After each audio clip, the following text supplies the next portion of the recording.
ब्रह्मांड, यह नाम सुनते ही हमारा मन कल्पनाओं की दुनिया में गोते लगाने लगता है।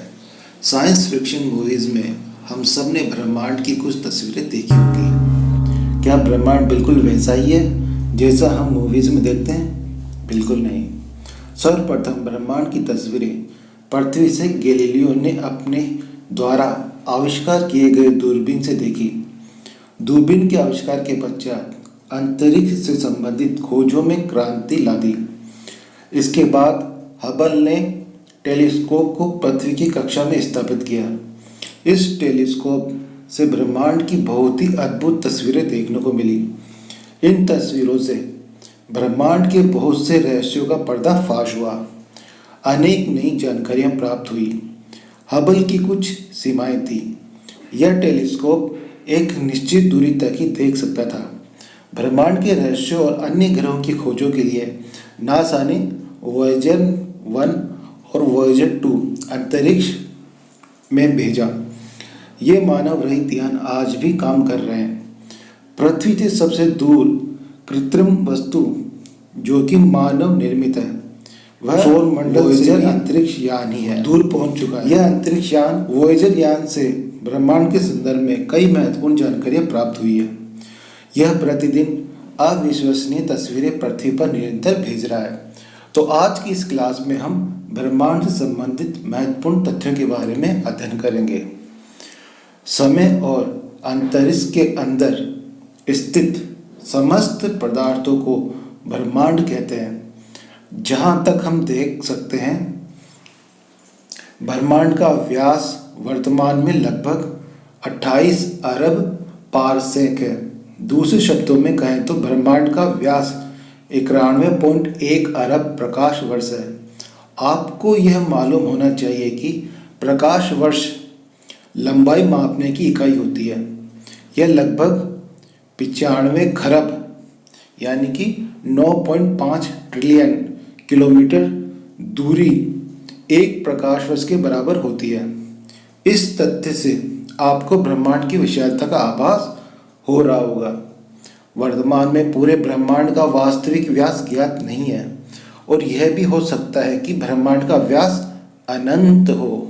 ब्रह्मांड के अंतर्गत सभी ग्रह, तारे, गैलेक्सियां, खगोलीय पिंड, गैलेक्सियों के बीच के अंतरिक्ष की अंतर्वस्तु, अप्रामाणिक कण और सारा पदार्थ और सारी ऊर्जा को सम्मिलित करते हैं। अंतरिक्ष भी ब्रह्मांड का ही एक अंग है। पृथ्वी और ब्रह्मांड के मध्य स्थित जो आकाशीय पिंड स्थित है, उनके बीच में जो क्षेत्र या जगह है उसे ही अंतरिक्ष कहते हैं। यह एक कठोर निर्वात है जिसमें कणों का घनत्व कम होता है।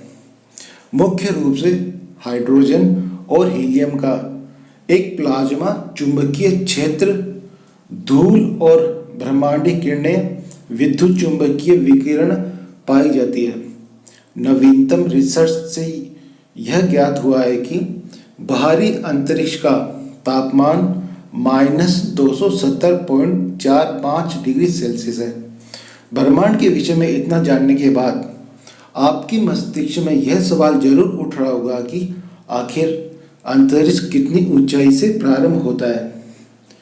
पृथ्वी के धरातल के उच्चावचों की ऊंचाई हम समुद्र के तल से ज्ञात करते हैं, परंतु अंतरिक्ष की शुरुआत या ऊंचाई के लिए यह नियम उपयोग में नहीं लिया जाता है। सभी देशों के आपसी समझौतों से और एरोस्पेस रिकॉर्ड रखने के लिए बाहरी अंतरिक्ष की शुरुआत समुद्र तल से 100 किलोमीटर की ऊंचाई पर स्थित कारमन रेखा से मानी जाती है। कारमन लाइन का नाम थियोडोर वान कारमन के नाम से रखा गया है, जो एक प्रसिद्ध अमेरिकी भौतिक विज्ञानी थे।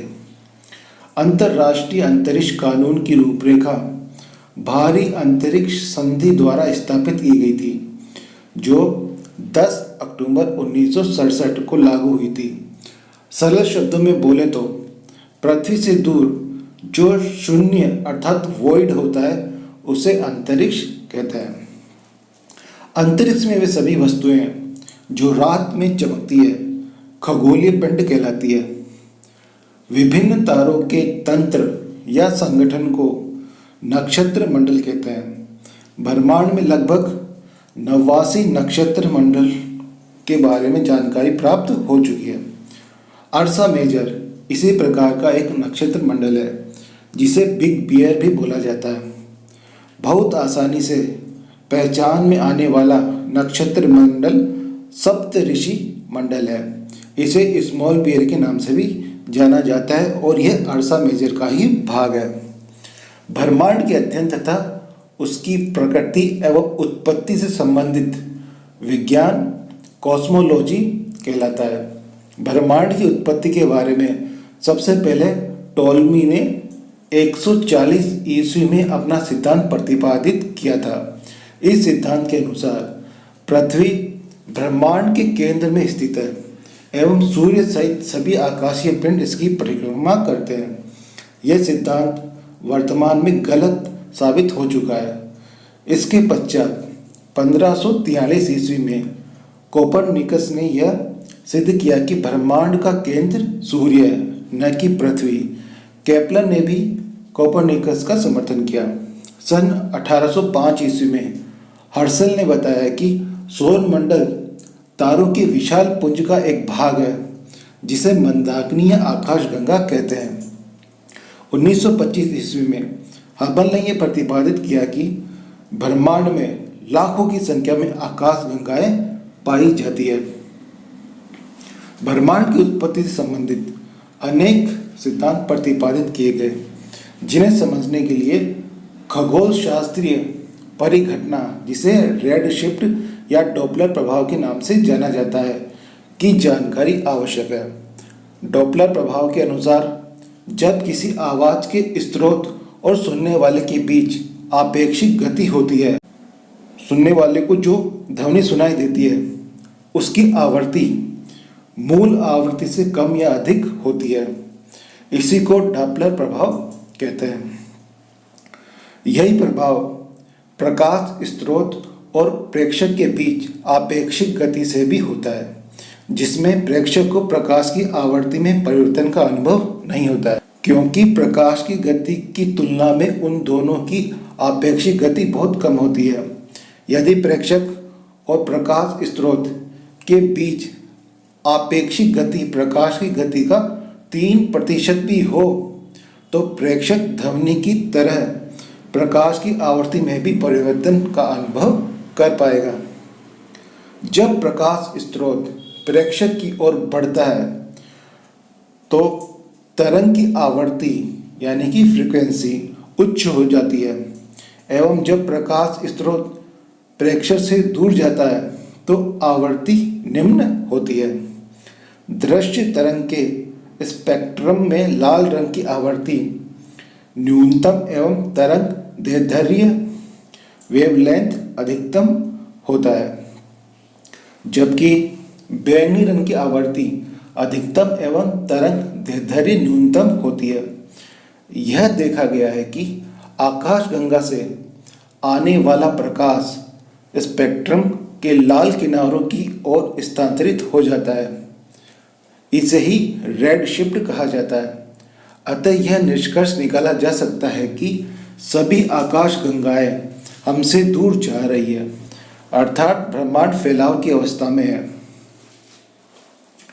इसी से संबंधित अनेक सिद्धांत प्रतिपादित किए गए हैं। उनमें से बिग बैंग थ्योरी वाला यह नवीनतम सिद्धांत है। इस सिद्धांत का प्रतिपादन जॉर्ज लेमेटियर ने किया था। 1967 में रॉबर्ट वेगोने ने इस सिद्धांत की विशद व्याख्या प्रस्तुत की। इस सिद्धांत के अनुसार आज से 15 अरब वर्ष पहले एक विशाल अग्निपिंड था जिसकी रचना भारी पदार्थों से हुई थी। इस विशालकाय अग्निपिंड का अचानक विस्फोट हुआ, जिस कारण पदार्थों का बिखराव हो गया। इन पदार्थों को प्रारंभिक सामान्य पदार्थ कहा गया। शीघ्र ही सामान्य पदार्थों के अलगाव के कारण काले पदार्थों का निर्माण हुआ। इन पिंडों के चारों ओर सामान्य पदार्थों का जमा होने लगा, जिस कारण इनका आकार बढ़ता गया। इन पिंडों के आकार में वृद्धि होने से आकाशगंगाओं का निर्माण प्रारंभ हुआ। प्रारंभ में ब्रह्मांड बहुत छोटा था। इसमें त्वरित गति से फैलाव होने लगा। परिणाम स्वरूप आकाशगंगाएं जो प्रारंभ में पास पास थी, वे निरंतर दूर होती गई। आकाशगंगाओं का भी विस्फोट हुआ तथा विस्फोट से निकले पदार्थ के समूहन से बने असंख्य पिंडों द्वारा तारों का निर्माण हुआ। इसी तरह प्रत्येक तारे के विस्फोट के कारण जनित पदार्थों के समूहन द्वारा ग्रहों का निर्माण हुआ। इस सिद्धांत के पश्चात अलन गुथ ने 1980 में स्फीति सिद्धांत का प्रतिपादन किया। इनके अनुसार ब्रह्मांड के दृश्य द्रव्यमान के घनत्व की तुलना में उसका वास्तविक घनत्व बहुत अधिक है। इससे निष्कर्ष निकलता है कि ब्रह्मांड में अदृश्य काले पदार्थों का अस्तित्व है। स्फीति सिद्धांत के अनुसार विशालकाय अग्निपिंड के जोरदार विस्फोट के बाद अति अल्प काल में ब्रह्मांड का तीव्र गति से फैला हुआ। इस प्रक्रिया के दौरान 1 सेकंड के अल्पांश के अंतर्गत ही ब्रह्मांड के आकार में कई गुना वृद्धि हो गई। काले पदार्थों के समूह से आकाशगंगाओं का निर्माण हुआ।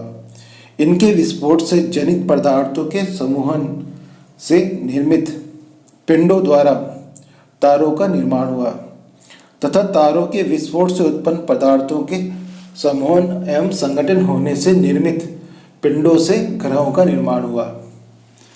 उम्मीद करता हूं कि इस वीडियो के माध्यम से आप सभी को ब्रह्मांड के बारे में बहुत कुछ जानकारी प्राप्त हुई होगी।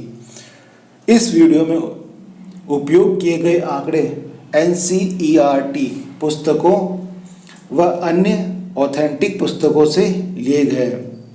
इसलिए यह वीडियो सभी स्तर की परीक्षाओं की तैयारी कर रहे विद्यार्थियों के लिए लाभदायक है। अगर आपको ये वीडियो अच्छा लगा तो मेरे चैनल को सब्सक्राइब करें, शेयर करें, कमेंट करें और लाइक करें। आज की वीडियो में बस इतना ही। जल्दी नए टॉपिक के साथ फिर मिलेंगे। तब तक के लिए नमस्कार। भारत माता की जय।